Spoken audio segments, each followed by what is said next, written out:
En el nombre del Padre, y del Hijo, y del Espíritu Santo. Amén. Dios te salve María, llena eres de gracia, el Señor es contigo. Bendita tú eres entre todas las mujeres, bendito es el fruto de tu vientre, Jesús. Santa María, Madre de Dios, ruega por nosotros pecadores, ahora y en la hora de nuestra muerte. En el nombre del Padre, y del Hijo, y del Espíritu Santo. Amén. Cuando hablábamos de la fe, comentábamos que hay dos cosas que no son tan importantes. No es tan importante saber exactamente a dónde voy a llegar, ni por dónde me voy a ir. Las dos cosas que en cambio son importantes son de dónde me ha sacado el Señor y sobre todo con quién voy, es decir, con Él mismo. En aquella ocasión recordábamos el caso de Tomás, que le pregunta a Jesús: no sabemos a dónde vas, ¿cómo vamos a saber el camino? Esa pregunta de Tomás muestra una tendencia muy humana, la tendencia a tomar o a recuperar el control. Usted dígame lo que tengo que hacer, yo lo haré. Esto es muy humano. ¿Cuál es el objetivo? ¿Cuál es la cuota que tengo que pagar? ¿Cuál es el resultado que debo entregar a fin de mes?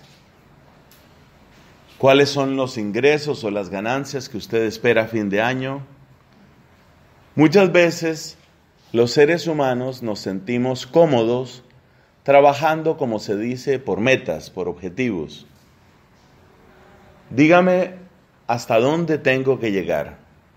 Yo veré cómo llego ahí. Esta tendencia tan humana, si nos descuidamos, puede arruinar la revelación divina. Por una razón muy sencilla, y es que lo que el Señor quiere de nosotros, con toda seguridad rebasa lo que nosotros pensamos. Lo dice el apóstol San Pablo expresamente en su carta a los Efesios. Mucho me parece que es en el capítulo 3. El Señor puede darnos mucho más de lo que pensamos o deseamos. Si el pescador de Galilea llamado Simón le escucha a Cristo decir: un día tú vas a ser crucificado boca abajo, prepárate para eso, arregla las cosas para tu crucifixión.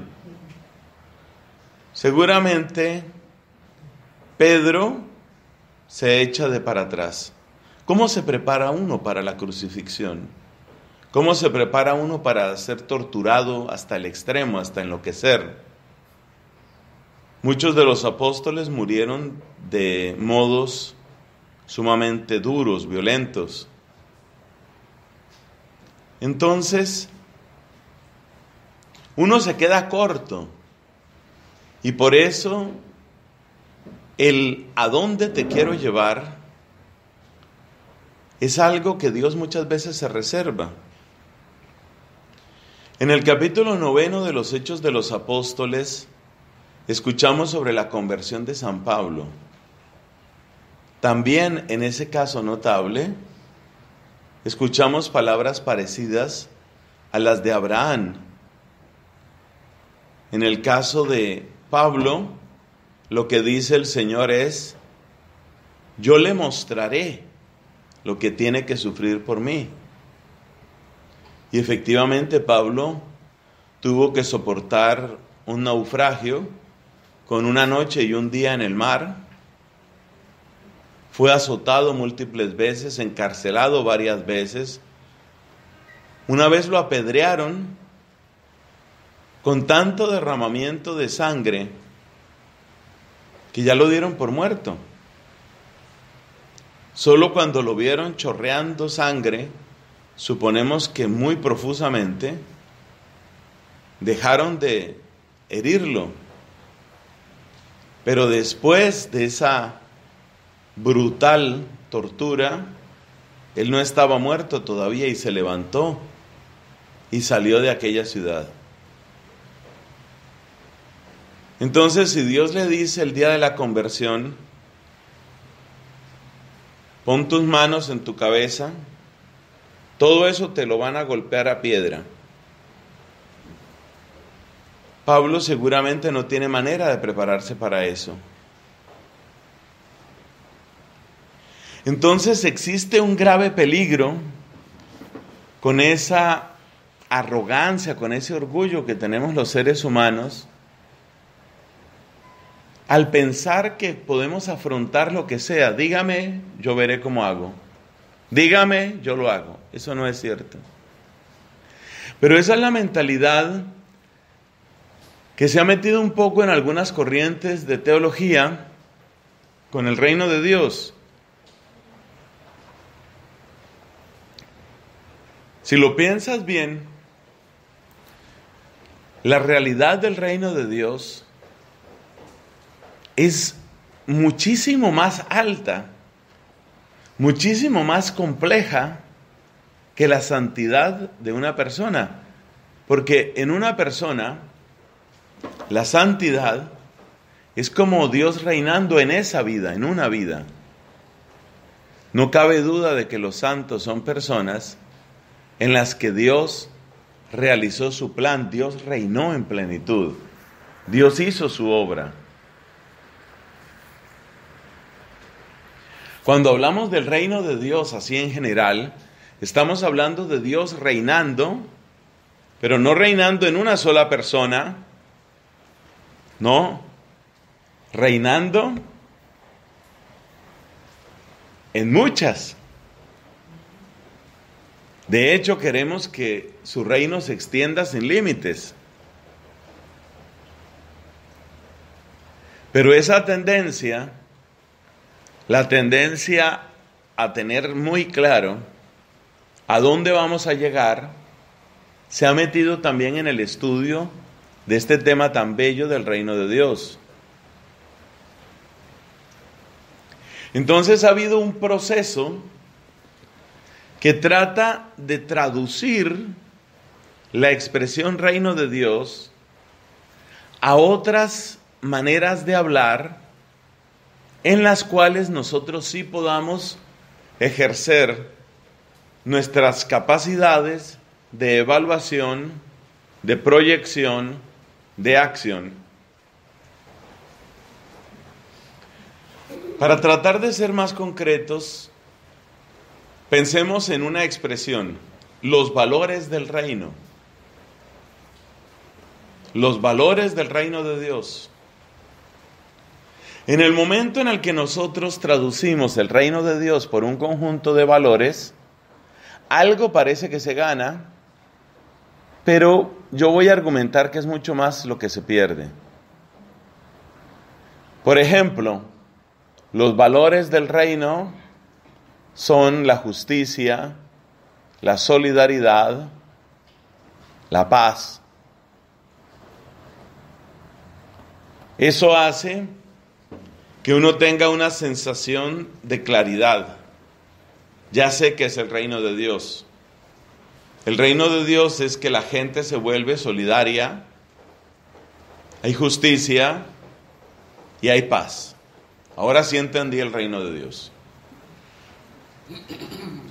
Uno siente que ya ese concepto se ha vuelto más concreto. ¿Cuál es el siguiente paso? Bueno, ¿qué vamos a hacer para que la gente sea solidaria? ¿Qué vamos a hacer nosotros, para que la gente sea más solidaria? Podemos hacer un cineforo. Pasamos una película sobre cómo algunas organizaciones no gubernamentales están ayudando a los niños pobres en el Medio Oriente, o cómo un consorcio de universidades está arreglando el problema del agua potable en un país de África, cosas como esas. Vamos a pasar un ciclo de películas, luego hacemos una discusión con los estudiantes y de esa manera la gente aprende lo que es la solidaridad. Luego hacemos prácticas de solidaridad a menor escala. Bueno, eso no está mal, eso todo está muy bien. Todo eso es muy bueno. Saber cómo se está ayudando para que haya agua potable, pues Dios quiera, en todo el mundo está muy bien. Ayudar a niños afectados por la guerra en el Medio Oriente, maravilloso. El problema está en que nosotros creamos que ese es el reino de Dios. Esa es una acción buena. Y seguramente es una acción que va bien orientada. Pero el problema está en que uno le ponga techo a eso y diga, hasta ahí llega el reino de Dios. El reino de Dios es mucho más que eso. Entonces no es que estén mal esos talleres, no. No es que estén mal esas actividades. El problema está en que creamos que ese es el reino de Dios. Y el otro problema un poco más sutil es que poco a poco el lenguaje se va convirtiendo en nosotros. Lo que nosotros hacemos, lo que nosotros planeamos, lo que nosotros proyectamos. Entonces, los resultados claramente dependen de una buena planeación, de una buena ejecución de presupuesto, de unos buenos contactos con los donantes en la sociedad, de un buen sistema de evaluación, lo cual a su vez depende de conseguir y de contratar unos buenos expertos que nos enseñen cuáles son los baremos, dicen en algunas partes, los criterios de medición, cuáles son las variables que hay que medir. Entonces cada vez el reino de Dios se vuelve una cosa más técnica para la que hay que contratar expertos. Ahora da la casualidad de que el experto es ateo, pero es un experto que sabe cuáles son las variables que hay que medir. ¿Cómo mides tú la solidaridad? Bueno, la solidaridad se mide a través de un flujo de dinero que tiene unas fuentes y que tiene unos procesos. Entonces, la velocidad del flujo de dinero a través de la red es la que determina la solidaridad. ¿Y cómo mides eso? Pues eso se mide a través de un sistema. Hay un nuevo software que lo sabe el experto. Entonces, el experto que está viviendo en adulterio es el que ayuda para que se pueda aplicar el software. Ese tipo de tecnicismo puede tener algo bueno, pero uno dice, bueno, ¿y no sería parte del reino de Dios que el adúltero dejara de vivir en adulterio? ¿No sería parte del reino de Dios que el ateo llegara a creer? No, nosotros no determinamos eso. Nosotros lo que sabemos es que hay que garantizar unas cuotas de solidaridad. Necesitamos que este programa llegue este año por lo menos a 35,000 estudiantes en Santo Domingo. Por lo menos a 35,000. Tenemos que superar la meta. El año pasado fueron 32,000. La meta establecida para este año son 35,000. Y ya tenemos los permisos, ya tenemos todo. Entonces, cada vez el reino de Dios se va volviendo una cosa más técnica, que está en poder de unos pocos, que requiere la voluntad de unas personas. Entonces vamos pasando de los valores a los proyectos, y vamos pasando de los proyectos a los expertos, y eso está pasando en todas partes. ¿Cuál será una manera correcta de hablar sobre el reino de Dios? O sea, realmente Jesucristo, cuando nos enseñó a rezar, venga a nosotros tu reino, estaba pensando en eso, un ejército de expertos sumamente bien preparados que cobran unos sueldos altísimos, pero que van a garantizar que la iglesia cada año llegue a un mayor número de personas con unos talleres maravillosos. Otra línea es incluso más cuestionable. Es la línea que yo conocí en mi país y en otros países, muy, muy propia de la teología de la liberación, que va por la línea de la justicia. Esto lo he comentado en otras oportunidades. Entonces empiezan a hablar de la justicia. Dios no puede estar de acuerdo con la injusticia. Estamos de acuerdo todos en eso. Dios no puede estar con la injusticia. Bien, estamos de acuerdo. Por consiguiente, nuestras comunidades de base, que es el nombre que se utilizaba, todavía se utiliza en algunos sitios, nuestras comunidades de base tienen que ser el sitio en el que las personas toman conciencia de su propia dignidad. Bueno, sí, claramente Dios quiere que nosotros sepamos nuestra dignidad. Bien. Y entonces apareció una expresión muy frecuente, por lo menos en mi país. Estoy hablando de hace 25 años, 30 años. Todo esto ha disminuido mucho, ahora hay otros polos de interés. No necesariamente más sanos, atención, sino que estamos hablando de este tema del reino. Entonces, hay que hacer que los pueblos sean sujetos de su propia historia. Pueblos sujetos de su propia historia. Luego las canciones en la liturgia van en esa línea.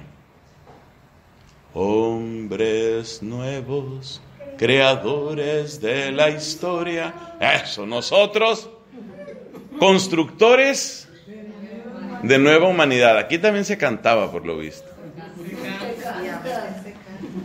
Entonces, fíjate el reino de Dios dónde va, ¿no?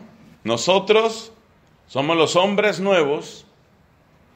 Hoy ya no se podría cantar eso, porque ahora ya nos dirían, ¿qué cuánto de hombres? Tiene que ser hombres y mujeres, nuevos y nuevas, constructores y constructoras de la historia y de lo histórico.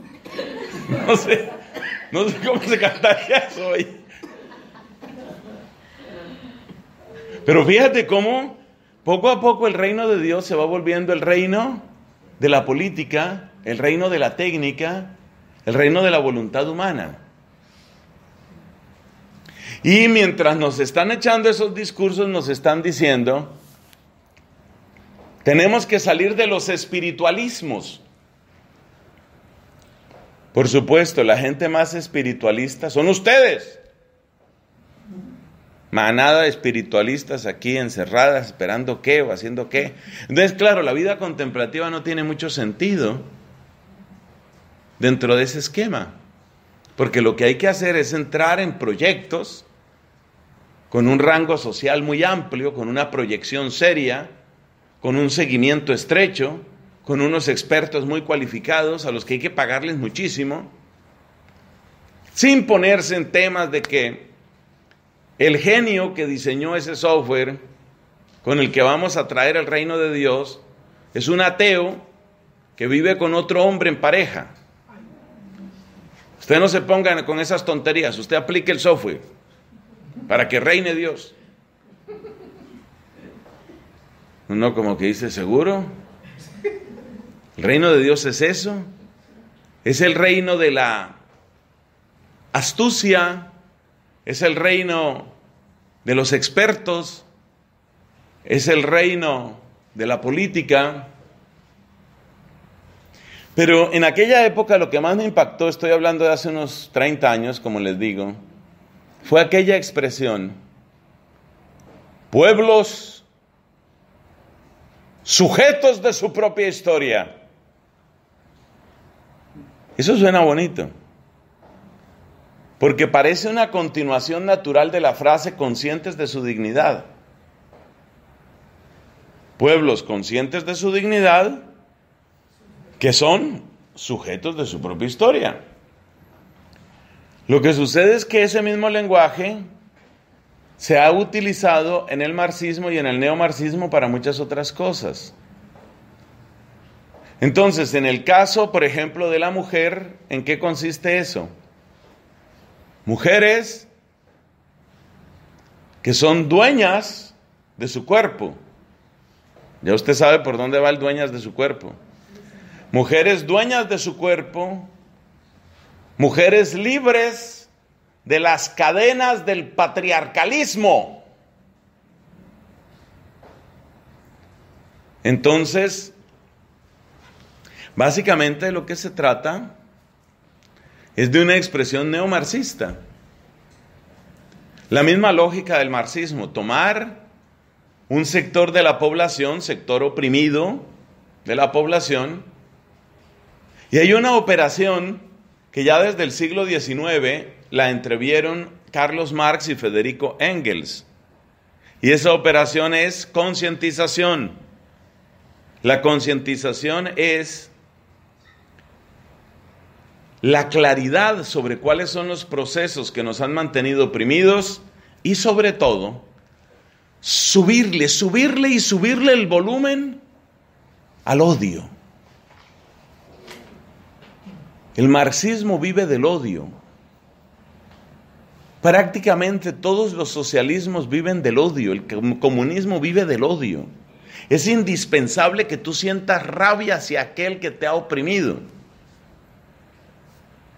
Entonces se toman algunos textos bíblicos que hablan de pobreza, que hablan de injusticia, y esos textos se repiten y se repiten y se repiten porque estamos buscando el reino de Dios. Claro, yo en esa época tenía mis propias rebeldías, creo que me queda bastante de eso, y como parte de mi rebeldía, yo decía, bueno, ¿y por qué esta gente siempre escoge los mismos textos? Cuando van a hablar de los ricos, ¡ay de vosotros los ricos! Os habéis cebado para el día de la matanza. Eso se leía a boca llena. Está en la carta de Santiago. Las bienaventuranzas, según la versión de San Lucas. Bienaventurados vosotros los pobres, ¡ay de vosotros los ricos! Porque ya estáis saciados. Porque ya termina vuestro tiempo. Bueno, ¿y los otros textos bíblicos por qué no se leían? ¿Cuáles otros textos? Primera carta de Pedro. ¿Qué dice la primera carta de Pedro? Dice muchas cosas, entre otras dice, esclavos, sed dóciles con vuestros amos. Cállese. Eso no se lee. Lea el otro, el de la injusticia. Ese no se lee, el de Pedro no se lee. Mujeres, someteos a vuestros maridos. Cállese. Se dice que someteos ni que nada. Esas eran taras culturales que tenía ese señor. Entonces las tacho en mi Biblia, tache todo eso, no lo vuelva a leer. El Papa Benedicto, siempre tan lúcido, llama a esa operación de pésima teología, de pésima hermenéutica teológica, la llama un canon dentro del canon. Es decir, cuando yo dentro del canon de la Biblia, ¿qué es el canon de la Biblia? Pues el conjunto de libros que reconocemos como inspirados. ¿Y qué es un canon dentro del canon? Cuando yo en vez de tomar el conjunto de la revelación, voy entresacando aquellos pasajes que apoyan mi determinada postura. Esa es pésima teología. Yo considero muy importante que todos, incluyendo por supuesto las amadas religiosas, tengan mucha claridad sobre estos temas. Porque yo me imagino que a ustedes les llegan muchas voces distintas y mucha literatura distinta, y no todo sirve. Entonces, como norma general, tengamos precaución con aquellos autores que hacen un canon dentro del canon. Es decir, los que van entresacando aquellos pasajes que van en una línea y quieren silenciar, omitir o anular los pasajes que les contradicen. Lo de hacer un canon dentro del canon ha sido, desde el principio del cristianismo, la mata de la que han brotado todas las herejías. ¿Cómo surgió el arrianismo? Siglo III de nuestra era. ¿Cómo surgió el arrianismo? Escogiendo textos. Por ejemplo, en la carta a los Colosenses se dice que Cristo es el primogénito de toda criatura. ¿Ve? Criatura. Luego, Cristo es criatura, Cristo no es Dios. En el Evangelio según San Juan dice Cristo, el Padre es mayor que yo. Ahí está, no es igual a Dios. En los Evangelios sinópticos leemos, ese día no lo sabe el Hijo, sino solo el Padre. ¿Ve? Ahí está, demostrado. Entonces, ¿qué fue lo que hizo Arrio?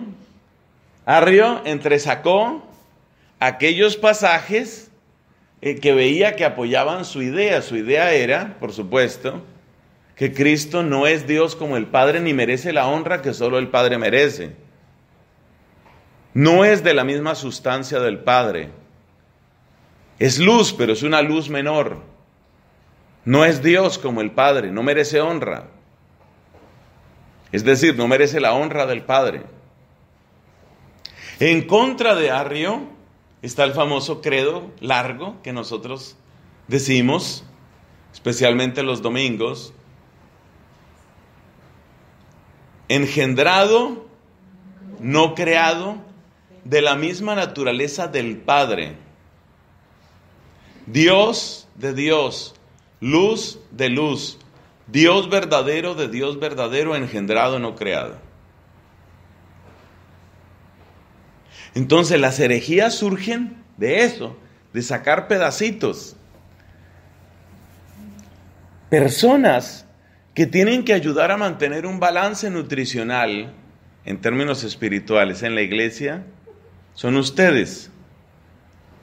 Claro que ciertamente lo que alcanzo a ver, bien nutridas las hermanas, también corporalmente. Pero es sobre todo la nutrición espiritual. La buena vida monástica ha de caracterizarse por eso. No me escondas los otros textos, no me los escondas. Ni le agregues lo que es ajeno al texto. Entonces, esa idea del reino de Dios como pueblos que son conscientes de su dignidad, sujetos de su propia historia, ¿de dónde sacas tú sujetos de su propia historia? ¿De dónde lo sacas? ¿De dónde viene eso? ¿Eso te lo inventas tú?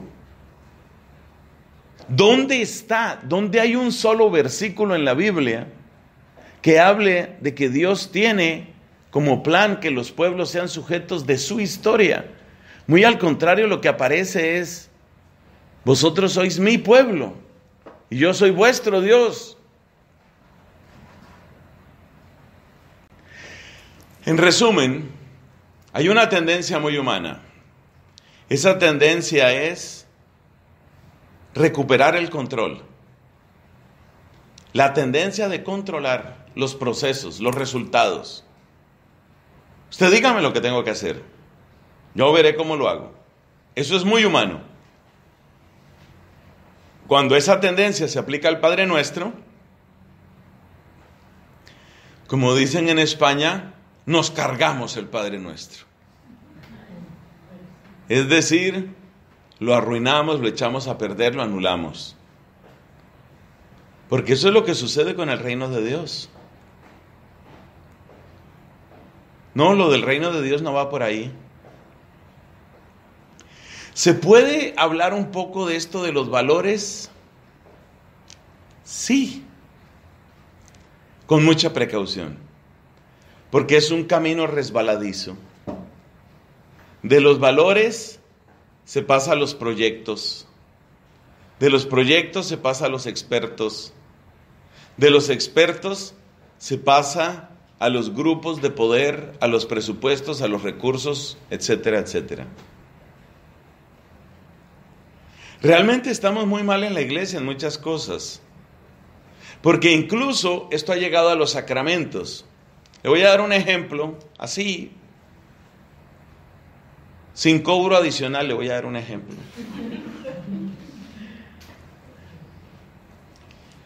¿Cuántos de nosotros hemos escuchado la siguiente predicación en una ceremonia de confirmación? A veces dicho por nuestros amados señores obispos: queridos jóvenes, hoy renuevan ustedes las promesas que en otro tiempo hicieron sus padres.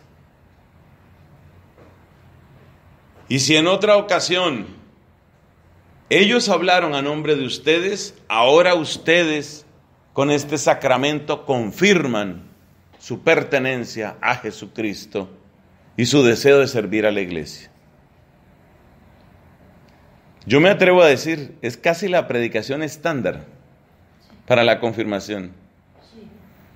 Y si usted ha estado en 10 ceremonias de confirmación, bueno, no sé si están confirmadas todas aquí, creo que sí. Si usted ha estado en 10 ceremonias de confirmación, muy posiblemente 9, por lo menos, ha oído lo que yo acabo de decir. Yo esperaría que una religiosa enamorada de Jesucristo y con un don de sabiduría, que debe tener, las monjas deben tener don de sabiduría, hay que pedirlo, pedir esos dones, Dios mío. Porque parte de ese don de sabiduría está en el sabor. Cuando un alimento está dañado, usted dice, uy, esto sabe mal. ¿Qué le echaron a esto? Espere, no coma más de eso. ¿Qué tiene? ¿Qué le pasó? Ese pescado como que se dañó. Cuidado con eso, cuidado con esa carne. El sabor. Entonces, una buena monja de clausura, una monja contemplativa, como son las aquí presentes, Dios las bendiga. Una buena monja tiene que ser una mujer con un oído muy fino y con un paladar muy fino, con un olfato muy fino, de manera que cuando llegue una predicación diga, hay cosas ahí que no están, hay cosas ahí que están rancias, se dañaron, se pasaron. Esa predicación de que ahora ustedes confirman, ¿no te suena sospechosamente parecida a aquello del reino? Hombres y mujeres nuevos y nuevas, creadores y creadoras de la historia y de lo histórico. ¿No te parece que se parece demasiado? Es un paso del centro de gravedad, sin que uno casi se dé cuenta, de Dios al hombre. En la Biblia el único que es creador es Dios. Pero ya, gracias a aquella canción, hay hombres creadores de la historia. Soy uno, creador de la historia. Yo creé la historia. ¡Wow! Sorprendente. Creó la historia. Bien.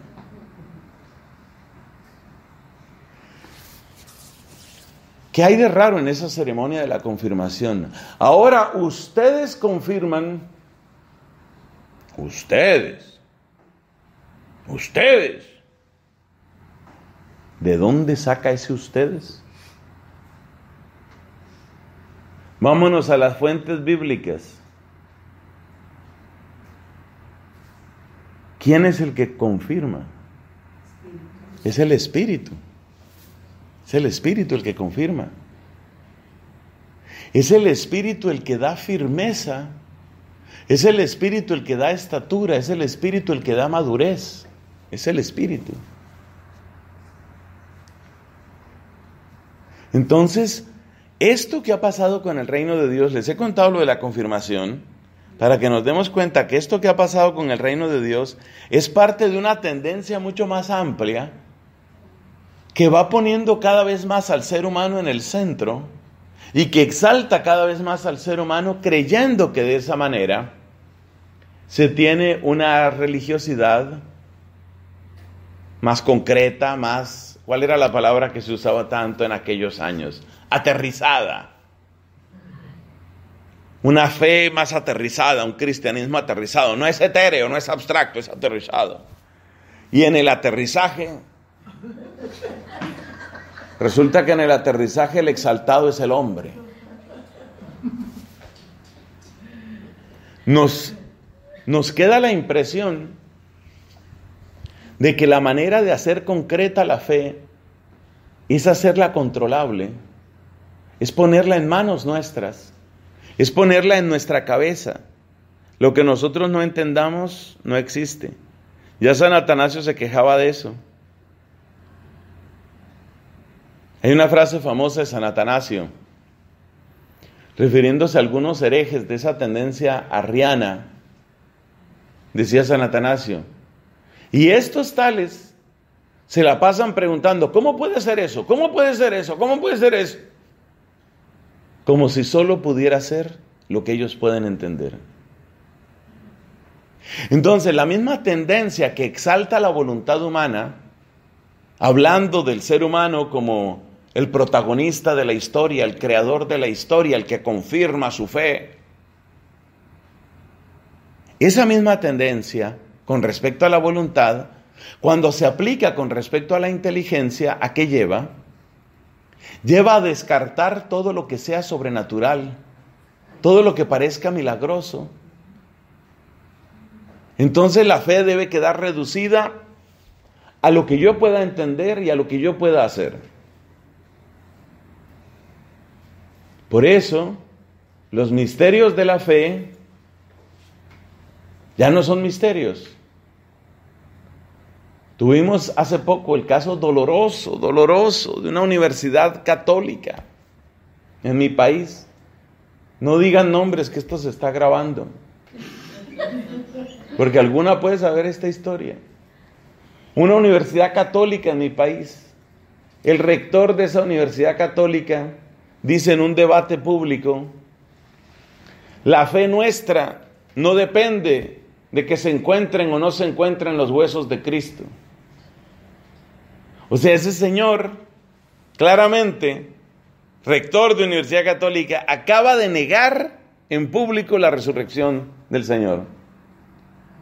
¿Por qué? Porque en nuestro tiempo no se quiere saber de resurrección. Porque ¿cuál es la explicación científica de eso? Si yo no lo puedo entender, no sucedió. Como no hay ciencia que explique eso, no sucedió. Entonces fíjate que hay toda una tendencia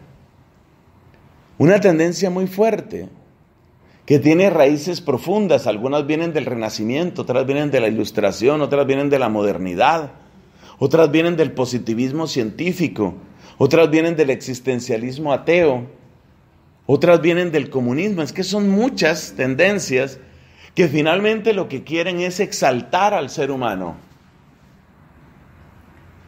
Cuando se reunieron un grupo de ateos en Inglaterra para hacer una asociación de ateos y poder defender sus intereses, como tantas otras personas defienden sus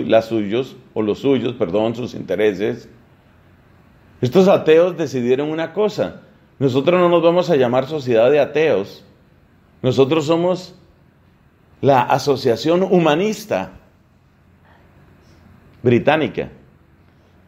Es decir, nuestra guerra no es contra Dios, nuestra guerra es exaltar al ser humano. Pero la idea que ellos tienen, lo que está tácitamente incluso en el nombre de su asociación, eso lo han copiado luego muchos otros en otros países, lo que está implícito que es que si exaltas a Dios, hundes al ser humano, y que para compensar hay que exaltar al ser humano, que ya ese ser humano prometeico, exaltado, el famoso superhombre de Federico Nietzsche, el filósofo anticristiano, ese ser humano exaltado, pues ya descarta a Dios. Esa es la manera como ven las cosas estos, ¿no? Sube Dios, baja el hombre, ahora tenemos que subir al hombre para que baje Dios. Es una tendencia muy fuerte, muy generalizada. Eso está en la predicación, eso está en la liturgia, está en los sacramentos. Está en muchas cosas. Es lo que yo pueda entender. En mi inteligencia vale lo que yo pueda entender. En mi voluntad vale lo que yo pueda hacer. De nuevo el control está en mí. Y por supuesto, para nuestros contemporáneos, esa manera de pensar es muy atrayente. Muy, muy atrayente. No es difícil conseguir adeptos para ese modo de pensar. Porque la naturaleza humana herida por el pecado tiene ya esa tendencia. La tendencia de controlar, empezando por definir qué es el bien y qué es el mal. Lo que nos dice la Biblia en Génesis 3, comieron del fruto del árbol de la ciencia del bien y del mal. Definir yo lo que es bueno y lo que es malo. Entonces, mire hasta dónde nos llevó el tema del reino. Es muy importante, muy importante. Yo le tengo un amor especial a la vida contemplativa, un amor muy grande. Y la vida contemplativa ha sido un baluarte en la iglesia muchas veces, pero tristemente cuando se tuerce, hace un daño terrible. Porque algunos de los daños más graves en la iglesia han empezado en monasterios. Arrio nunca hubiera tenido el éxito que tuvo si no hubiera sido por las mujeres. Las grandes difusoras del arrianismo fueron mujeres, y esas mujeres eran lo que en aquella época se llamaba vírgenes consagradas. A través de catequesis y de cantos, vírgenes consagradas difundieron el arrianismo. La primera explosión de arrianismo, por allá en Alejandría y en toda aquella zona, la hicieron mujeres y eran consagradas. Entonces, es muy importante que cada monasterio sea un foco, un verdadero foco de claridad, de solidez. Y por eso hay que pedirle mucho al Señor: dame verdadero olfato y paladar espiritual. Dame, como dice el texto de Isaías, dame oídos de discípula. Eso ha de pedir una monja. Dame oídos de discípula. ¿Qué quiere decir eso? Lo mismo que Juan capítulo 10. Mis ovejas conocen mi voz. Que yo conozca tanto, pero tanto tu voz, Jesús, que cualquiera que intente imitarla, no logre engañarme. Que yo conozca tu voz. Porque cuando le empiezan a hablar uno de la recuperación de la dignidad y de los valores, y la justicia, la paz, la solidaridad, uno se va sintiendo cada vez más sí. Y de repente cuando ya está uno bien adormecido, entonces le dicen, y por eso que los pueblos sean sujetos de su propia historia. Bueno, amén, amén. Que se acabe el patriarcalismo, amén. Y de una vez empecemos a ordenar mujeres. Sí, que ordenemos a las mujeres. Uno se va durmiendo, uno se va distrayendo, porque le falta claridad, le falta estar despierto.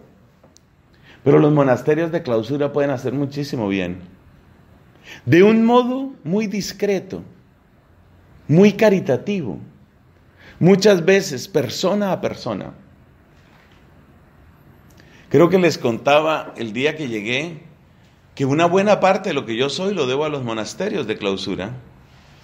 Y en ese ejercicio de predicación y de diálogo con buenas religiosas, yo he recibido bienes muy grandes. Porque claro, una religiosa que entrega todo su ser de mujer con toda la generosidad que Dios le ha dado al corazón femenino. Una religiosa que entrega todo su ser de mujer a Jesucristo, que se toma en serio: yo quiero vivir y morir para ti, quiero estar contigo, quiero ser tuya. Una mujer así, llena del amor de Dios, es una mujer que tiene una gran capacidad de discernimiento, gran capacidad. De hecho, los corazones enamorados tienen siempre esa capacidad. Religiosos o no religiosos tienen esa capacidad, pero yo creo mucho en el corazón de una persona que se ha ofrecido con todo a Cristo. Eso tiene mucha fuerza. Pero yo conocí una persona que no era religiosa, pero que sí era muy enamorada de la iglesia y de Cristo. Esa persona era mi madre. Y mi madre en sus años de universidad, escuchaba hablar a un padrecito. Ella estudió en la Universidad Nacional de Colombia, una universidad pública. Y este padrecito hablaba y hablaba. Mi mamá no tenía estudios de teología, pero tenía el sentido de la fe, porque era una mujer de oración desde niña. Era una mujer de mucha oración y de muchísimo amor a la iglesia. Y entre su grupo familiar y su grupo de amigos, la única que yo recuerde, según las historias que he oído, por supuesto, yo no existía en esa época, la única que tuvo el paladar suficiente para decir, ese padre está raro, esa fue mi mamá. Fíjese, cuando una persona ama a Dios, Dios le da esa capacidad. Ese padre del cual dijo mi mamá, está raro, ese modo de predicar así no es. Sin teología, pero es a fuerza de amor y de oración. Ese padrecito se llamaba Camilo Torres. Y ese Camilo Torres, meses después de que mi mamá lo detectara, dejó todo tirado en la iglesia y se fue a la montaña con un fusil, se fue de guerrillero. Lo mataron allá en el monte. Camilo Torres, el cura guerrillero. Entonces, es muy importante pedir, todos tienen que pedirlo, todos, pero especialmente los religiosos, las religiosas. Es un deber principal de las superioras. Además de todo lo que tiene que hacer una priora, que yo a veces realmente no sé qué hacen, pero además de todo lo que hace la priora, es necesario que ore por la comunidad pidiéndole a Dios eso. Danos esa sensibilidad, la necesitamos. Pero todavía no hemos explicado, y entonces, ¿cómo sí se entiende lo del reino? Porque todo este tiempo es mostrando el problema de una interpretación que en el fondo es una interpretación humanista. Lo que hemos dicho hasta ahora es la interpretación humanista del reino de Dios, que empieza por traducir el reino en valores, los valores en proyectos, los proyectos en presupuestos, expertos, técnicas y políticas. Ese es el caminito. Reino de Dios es otra cosa, que no es tan difícil de entender. ¿Reino de Dios qué es? El reino de Dios es Dios reinando. Reina Dios allí donde su voluntad se cumple, allí donde su querer es amado, acogido, obedecido. Por supuesto, el pecado es la negación del reino de Dios, por supuesto. Entonces, ¿cómo recupera Dios la historia humana? ¿Cuál es el primer lugar donde reina Dios? El primer lugar donde reina Dios sobre esta tierra y donde reina a plenitud es el corazón de Jesucristo. ¿Recuerdas esa frase que dijimos en la charla pasada? Yo hago siempre lo que a Él le agrada. El corazón de Jesucristo es el lugar donde reina Dios.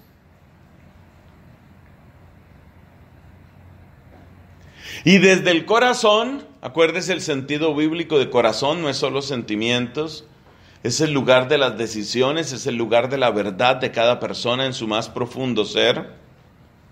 Desde el corazón de Jesucristo, ¿dónde más reina Dios? En aquellos que acogen la predicación del Señor, que se dejan formar con Él, por Él, y que están en comunión con Él. Luego, esas personas que son así formadas por la fuerza de la palabra del Señor y por el poder de su Espíritu, que es la siguiente palabra, la siguiente F, ¿no? Tenemos que hablar del fuego, del Espíritu. Esas personas renovadas por el fuego del Espíritu, esas personitas, son las que con sus acciones hacen visible en forma de señal lo que Dios ha hecho en ellos. La palabra señal es clave. Entonces, el reino de Dios propiamente sucede adentro de nosotros. Adentro de nosotros.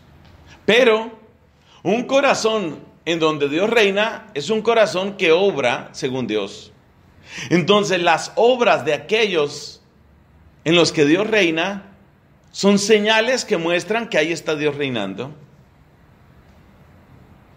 Entonces, el peso no está en las obras, no está en las instituciones, no está en lo que puede ser medido. El peso del reino de Dios está en el corazón, en el interior de cada persona, pero cada persona da señales. Entonces, el reino de Dios no se puede igualar con ningún sistema político, con ningún indicador económico, con ningún procedimiento logístico, con ningún estado sociológico de cosas. El reino de Dios no se equipara a nada de eso. ¿Por qué? Porque el reino de Dios acontece fundamentalmente adentro. Pero el hecho de que acontezca adentro no quiere decir que se quede invisible. Da señales. La palabra señales, insisto, es muy importante. Así, por ejemplo, el evangelista Juan nos habla de las señales. Este fue el primero de los signos que dio Cristo. Juan nos cuenta 7 señales en su evangelio. 7 señales. La primera es las bodas de Caná. Y luego vienen otras. La curación del paralítico, el ciego de nacimiento, la resurrección de Lázaro. 7. Entonces las señales, ¿y cuál es la última de las 7 señales? La manera de morir de Cristo. Entonces, ¿el reino de Dios se puede ver o no se puede ver? El reino de Dios despunta, destella, da señales. Si yo veo una persona que criticaba a la iglesia, curas desgraciados, y de repente veo a esa persona todos los días en misa, comulgando devotamente, yo digo, algo le pasó. Este no es el que yo conocía. Está dando una señal. Está dando una señal. Si yo veo una persona que ha sido egoísta toda su vida, es un ingeniero exitoso, gana muchísimo dinero, tiene una casa lujosa, y veo que dedica 3 días de su semana, los dedica a un proyecto para agua potable en África, yo digo, algo le tuvo que pasar. Ese no era él. Pero fíjate que las señales pueden ser ambiguas. Quizás él está trabajando en ese proyecto porque la logia masónica a la que pertenece le manda eso. Entonces la señal era ambigua. Entonces, el reino de Dios sucede adentro de nosotros. Jesús lo dice, el reino de Dios no está ni aquí ni allí, dice Jesús. Está dentro de vosotros y está entre vosotros. Porque la preposición griega de ese texto significa las dos cosas, adentro y entre. Entonces el reino de Dios está dentro de nosotros y está entre nosotros. Si yo veo, por ejemplo, que en una comunidad hay especial cariño, dedicación, tiempo, respeto y dulzura hacia las personas que están más limitadas, más enfermas, yo digo, eso no es lo que suele suceder. Aquí tiene que pasar algo. Para que tengan ese amor por las personas más enfermas, en esta comunidad pasa algo. Son señales, son destellos. Entonces el reino de Dios existe, claro que existe. ¿Dónde existe? En el corazón de Cristo y en el corazón de sus santos. Dice Jesús, capítulo 15, me parece, de San Juan.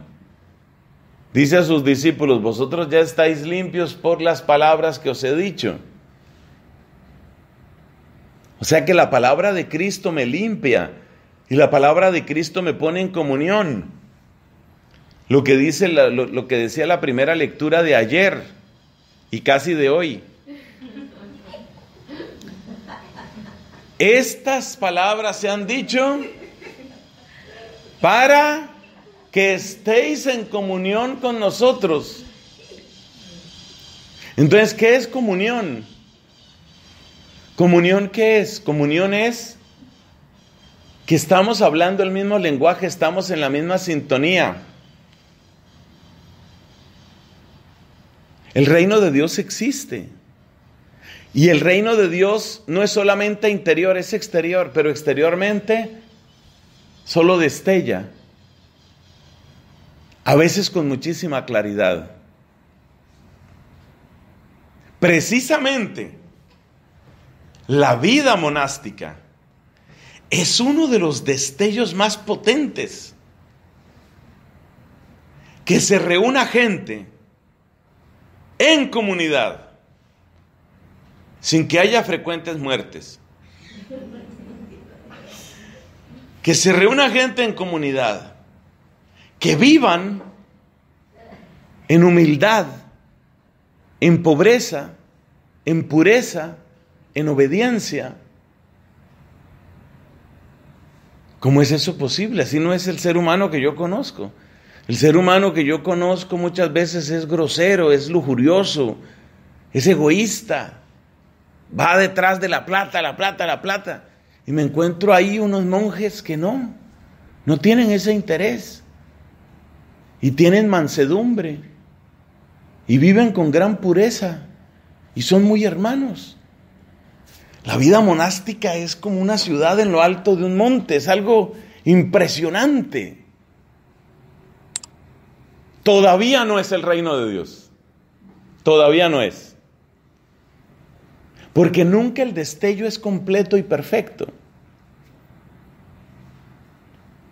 Cuando uno las ve en las fotos, a mí antes me mandaban fotos, me llegaban allá a mi correo electrónico unas fotos. Yo creo que eran fotos retocadas. Claro, cuando me llegaban esas fotos yo decía, no, esta comunidad hay que comprarla. Claro, ya luego uno vive, entonces se da cuenta que en algunas cosas son mejores, en otras no tanto. O sea, el reino de Dios completo no lo vamos a ver aquí. Pero hay destellos muy grandes. Un santo, los santos, la gente que vivió con esos santos. Es impresionante. A mí me impactaron los testimonios, algunos testimonios que leí sobre este Papa tan querido, San Juan Pablo II. Porque varios de los testimonios son de personas que vivían ahí en la curia, claro, pues Papa. Los testimonios que dan de él. ¿Cómo era él? Así más de cerca. Entonces, ¿un santo qué es? Un santo es una persona que no decepciona ni de lejos ni de cerca. Muchos de nosotros hasta de lejos más o menos se puede, ¿no? Uno lo ve de lejos y dice, lo compro. Empáqueme 2. Pero de lejos. De lejos. Ya uno se va acercando, ya dice no, ya mostró que no. Hay una expresión que se utiliza en Colombia, sobre todo creo en la costa norte, o sea, la que da al Caribe, la costa norte colombiana. Mostró el cobre, dicen. Peló el cobre. Eso no se usa por aquí. Pero se la voy a enseñar porque es que es buenísima. Resulta que el cobre es mucho más barato que el oro.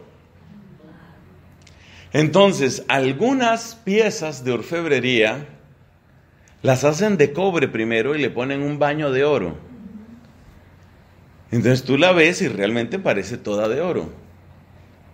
Pero a poco que se manipule, la fricción con las manos humanas va desgastando la capita de oro y en un momento dado se ve el cobre. O sea, parecía muy bien, pero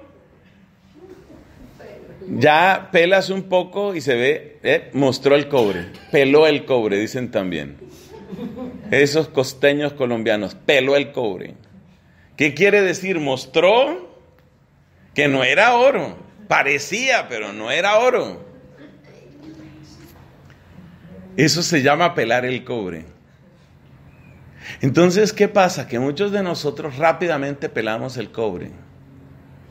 Rápidamente la gente que lo trata a uno más de cerca dice, no, este parecía, pero va uno a ver y el tal Nelson ese no, eso, ni te metas con él, ni te ocurra meterte con él.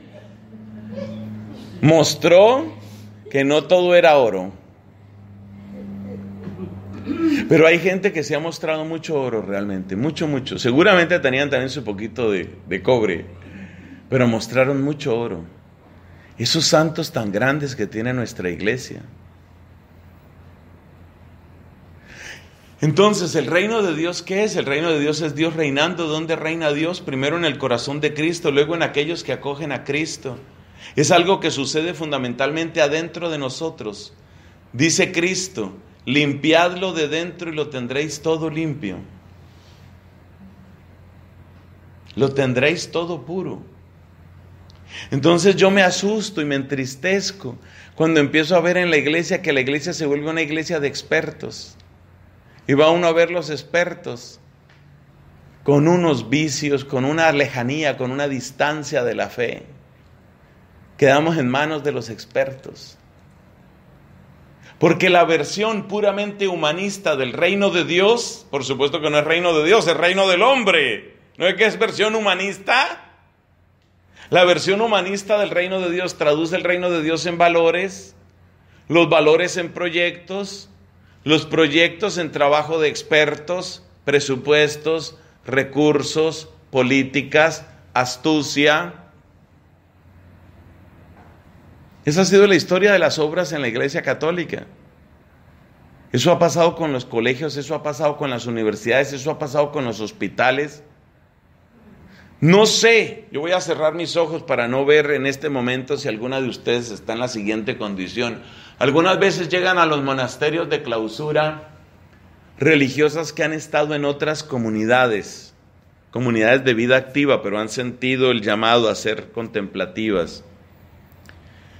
Y yo hablaba una vez con una de estas hermanas, ella había sido enfermera en una institución católica. Y ella me decía, cada vez me sentía más vacía. No digo que eso suceda en todas partes, yo digo lo que yo vi en ese caso. Cada vez me sentía más vacía. ¿Por qué? Porque cada vez más el hospital, fundado por las hermanitas, puntos suspensivos, cada vez más el hospital está en manos de ¿qué? De expertos y expertos y expertos. Y resulta que todos esos expertos son los que garantizan que el hospital produzca plata, son los que garantizan que tenga la tecnología, son los que garantizan, pero las personas que están ahí cada vez con el corazón más duro, más cerrado, más ajeno a Dios, varios de ellos completamente indiferentes a la fe. Entonces, ¿qué estamos haciendo? Esa es la versión humanista del reino de Dios. La versión bíblica del reino de Dios es muy distinta. ¿Cómo es? Es Cristo. Los que están en comunión con Cristo. ¿Eso se refleja hacia afuera? Claro. Destella. Destella de modo muy hermoso en la vida monástica. Destella también en obras apostólicas. Un santo muy de mis afectos en estos últimos meses es el querido Juan Bosco. ¡Qué cosa tan bella! Los orígenes de los salesianos allá en Italia. Es que realmente lo que había en Italia es lo que está pasando en muchos lugares ahora de nuestra América. Nuestras Américas, dicen los norteamericanos. Las Américas. Lo que sucedía en Turín era un fenómeno de pandillas juveniles. Eso era lo que pasaba. Fenómeno de pandillas. Delincuencia, vandalismo. Eso está pasando aquí, me dicen. Eso está pasando en muchas partes. Y la respuesta a ese vandalismo juvenil por Juan Bosco, una obra preciosa, grandísima. Vidas transformadas de un modo asombroso. No todo es perfecto entre los salesianos, claro que no. Ni siquiera en tiempos de Don Bosco todo era perfecto. Pero ¿quién va a negar que ese es como un amanecer del reino de Dios, como un destello? Uno ve, esto es el Evangelio. El reino de Dios, cuando destella, como que nos permite decir, así es el Evangelio. Así es. Hay unas hermanitas, he conocido ya 2 comunidades en mi país. Una comunidad es de mujeres, de religiosas, y otra comunidad tiene rama femenina y masculina. Trabajan en lugares tan difíciles de Bogotá, lugares de microtráfico de droga, lugares de prostitución, y estas religiosas sacando mujeres del mundo de la prostitución. Y lo han logrado varias veces. Unas santas religiosas, yo las admiro tanto. ¿Quién va a negar que ese es el Evangelio? Qué manera tan bonita de sacarlas de esa vida y llevarlas a los pies del Señor. Con todo un proceso de conversión, con todo un proceso de oración. Una cosa muy hermosa. Eso es un destello del Evangelio. Entonces el reino de Dios no se ve del todo, pero sí destella. Cada vez que el Evangelio triunfa en ti, ahí brilla el reino de Dios. Cada vez que en lugar de que te gane el demonio, o te gane el mundo, o te gane la carne, te gana Cristo, cada vez que Cristo tiene triunfo en ti, brilla el reino de Dios. Esa es la oración de Cristo. Que venga tu reino, que también se puede traducir, ven a reinar. Padre nuestro del cielo, manifiesta la gloria de tu nombre, santificado sea tu nombre. Ven a reinar. Ven a reinar. Eso está en el corazón de Cristo. Me parece tan hermoso pensar que el único lugar donde reinaba Dios en plenitud era en el corazón de Él. Y bueno, claro, como siempre estuvo en esa comunión profunda con María, en el corazón inmaculado de María, claro. Pero bueno, reinaba Dios en esos corazones, y desde ese corazón de Cristo donde Dios reinaba, surge la oración, venga tu reino, ven a reinar. ¡Qué hermosura! ¡Qué hermosura! Tomar esa oración de Cristo y hacerla nuestra. Ven a reinar, Señor. En primer lugar en mí, en nuestra comunidad, ven a reinar, Señor. Necesitamos que reines aquí. Que quien nos vea, que quien nos conozca, sienta, porque eso se siente. Dios está reinando aquí.